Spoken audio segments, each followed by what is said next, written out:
You can see that it's already calculating the score for you. So once you make your selection according to your profile, it's going to tell you your score. Candidates must complete a candidate scoring grid. I'm going to leave that link to fill in your details so you can get your score. So they've done one draw this year, and that was in February, between 17 to 20, and the lowest score considered was 88, and the number of candidates recommended were 66. This committee had given recommendation letter to 66 candidates in just one draw, so you have a high chance. So they also have an employer page where you can see the jobs listed by this community. So guys, take advantage of this because these are direct jobs from this community. You can see 40 jobs found. 40 jobs found. You can see this was just posted yesterday, 25th of March. Hi guys, you're welcome back. Today we are moving to Sudbury. Like I promised you in my previous video that I'm going to bring up communities that are actively accepting foreign candidates in 2026, and Sudbury is one of them. So in this video I'm going to tell you everything you need to know to take advantage of the RCIP and move into this amazing community in Canada 2026. They are actively opened for applications. There are two ways you can take advantage of this program and become a permanent resident in Canada. The first one is the RCIP and the second one is FCIP. RCIP is for English speakers, while FCIP is for French speakers. But for today we are going to be focusing on the English speakers, so we are focusing on RCIP. If you're a French speaker, drop it for me in the comment section so we can take it up for you. We are currently on the official website of Sudbury region, and today we are going to be dissecting every detail you need to know about moving to Canada with your family through this route. The RCIP and FCIP program are a unique permanent residence pathway for international workers aimed towards filling select important labor shortages in Greater Sudbury and surrounding communities. Both programs are designed for workers who have an intention to reside in the community long term, and if approved, are granted the ability to apply for permanent residency as well as LMIA exempt work permit. So you don't need LMIA, you apply directly for permanent residency. So what are the priority sectors? They've segmented it. For RCIP, let's check out the priority sectors. We have business, finance, and administrator. We have natural and applied sciences. We have health, education, social, community, and government services, trades and transport, natural resources, and agriculture. So you need 79 points. Now let me explain to you. This particular community have a pool where you can submit your profile, your application. So they are going to rank you, they're going to give you assign score to your age, your work experience, and some other parameters, and you must score at least 79% to get into that pool. So from this pool, they're going to be selecting high scoring candidates. Once you're selected, you're going to move ahead to apply for your community recommendation, and after which you're going to be able to apply for your permanent residency. Within this video, I'm going to take you through the score grid so that you're going to be able to calculate your score and know how much score you have if you're fit to enter into the pool. Now let's move ahead. So the priority occupations are mining engineers, chemical technologists and technicians, civil engineering technologists and technicians, mechanical engineering technologists and technicians, construction estimators, electrical and electronic engineering technologists and technicians. We have general practitioners and family physicians, registered nurses and registered psychiatric nurses. We have licensed practical nurses, other technical occupations in therapy and assessment, nurse aides, orderlies, and patient service associates. We have dental assistants and dental laboratory assistants, medical laboratory assistants and related technical occupations, social and community services workers, early childhood educators and assistants, instructors of persons with disabilities, home support worker, caregivers and related occupations, construction managers, welders and related machine operators, heavy duty equipment mechanics, automotive service technicians, truck and bus mechanic and mechanical repairers, auto body collision, refinishing and glass technician and damage repair estimators, construction millwrights and industrial mechanics, truck drivers. Again, please take note, automotive and heavy truck and equipment parts installer and servicers. Please check your occupations on this list, and if your occupation is there, congratulations, you have passed the very first eligibility requirement. For RCIP, these are the designated employers, and they've segmented it to make it easier for you for each of the sectors. Look at the employers down here. These employers can bring you into Canada. If you look at this particular one, you can see not hiring. Anyone that is not hiring, please don't bother them until you see that it's been taken off. You can see the list is so massive. So you have a lot of opportunity. Like I said, these 3 communities that I gave you, focus on them. Before we go to finding a job, let's go to candidates to calculate your score and how you can get into the pool. These are the steps you're going to take to participate in this program. Now, the first step is make sure you meet the federal eligibility requirement. The second step is obtain a full-time permanent job offer from a designated employer in one of the priority industries and occupation. If I have time, I'm still going to take you to how you can apply to these designated employers. So stay tuned with me. If you are yet to like this video, please just give me a thumb up. It does not cost you anything. It's just there to encourage me. Thank you.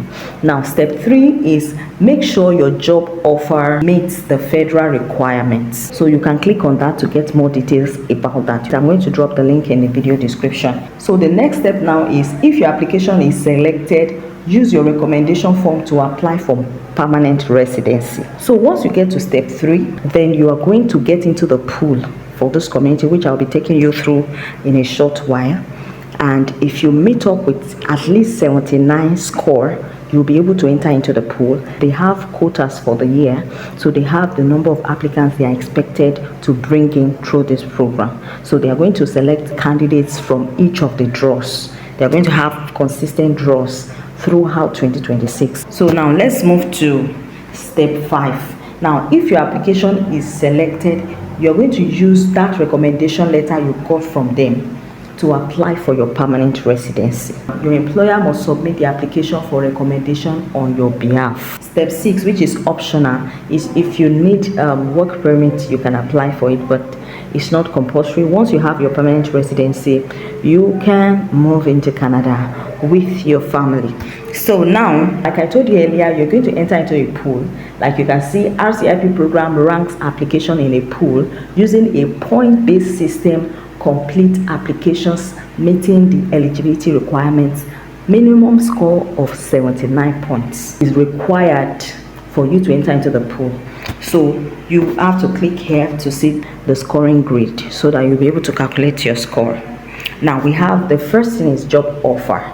So if you have job offer in any of these sectors, you're going to get 10 points. If you have job offer in health sector, you're going to get 15 points. So they are prioritizing people in the health sector. Also for natural resources and agriculture, you get 15 points. For trades and transport, you get 15 points. But others get 10 points. Then we move to priority occupation. So you're still going to get points for your occupation directly. So you can see you get 10 points, except for rehabilitation assistant, you get 8. And for personal care attendants, dental assistants, medical laboratory assistants, you don't get point for that. Early childhood educator, you get 12 points. Social and community service worker, 10 points.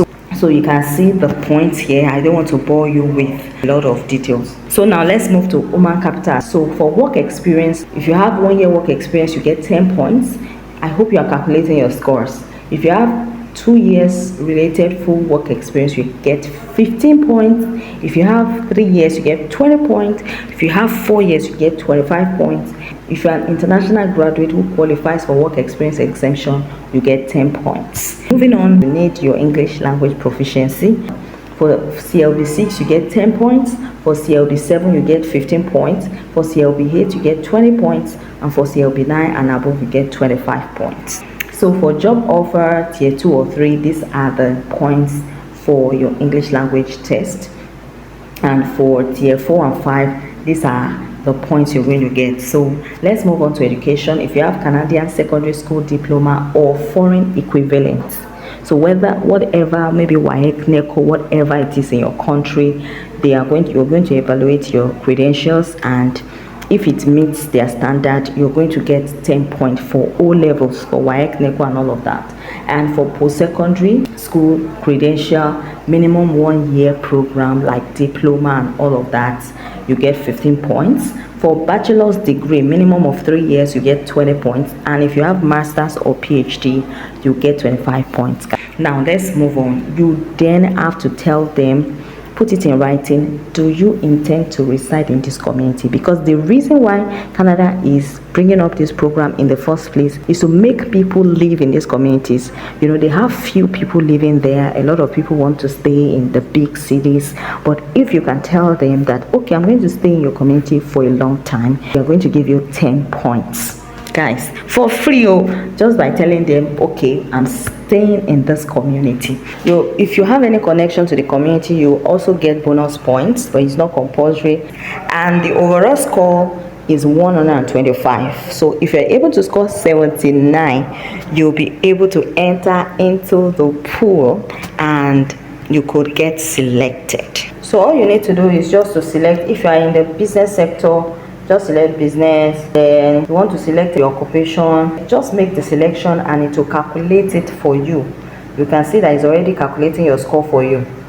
So you'll be able to download it and print it. You'll be able to download it or print it. So you can see that it's already calculating the score for you. So once you make your selection according to your profile, it's going to tell you your score. So let's move on. The video is getting too long. Once it generates your final score for you, you print it out. It's part of the documents you're going to present to your employer to submit on your behalf for the community recommendation. You get the community recommendation form and you are going to attach all your documents, your IELTS and every other document, including your score. You're going to give it to your employer and it's going to assist you to enter into the pool. It's going to add up documents from his own side, your job offer and all of that. So once your documents are together, it's going to assist you to enter into the pool and you're going to get your community recommendation. So once you get your recommendation letter, you're going to be able to start your permanent residency application. So they've done one draw this year, and that was in February, between 17 to 20, and the lowest score considered was 88, and the number of candidates recommended were 66. You can see this committee had given recommendation letter to 66 candidates in just one draw.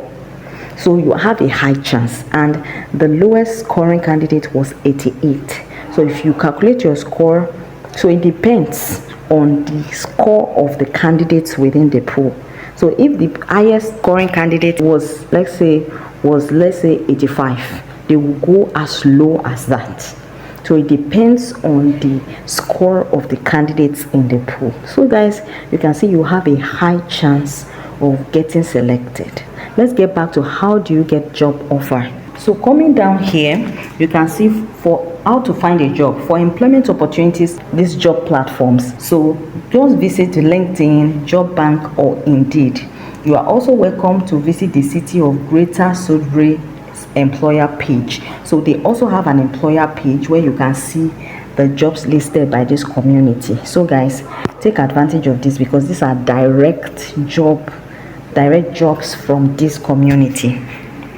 So just check the job portal and see. You can see view all jobs. So look at it. You can see 40 jobs found. You can see this was just posted yesterday, 25th of March. Community infrastructure. Just click on it. Send your application to these organizations, guys. This is a very great opportunity for you. You don't have to keep searching. You have direct job opportunities on their website. So go ahead and check if you find anyone that is related to your, but make sure that the job you're taking up is a full-time job. That's one of the requirements. Don't take part-time job or contract job. It should be a permanent full-time job. So guys, this will be the end of this video. If you have any question, drop it for me in the comment section, and let's interact in the comment section. Till I see you in my next video. Bye.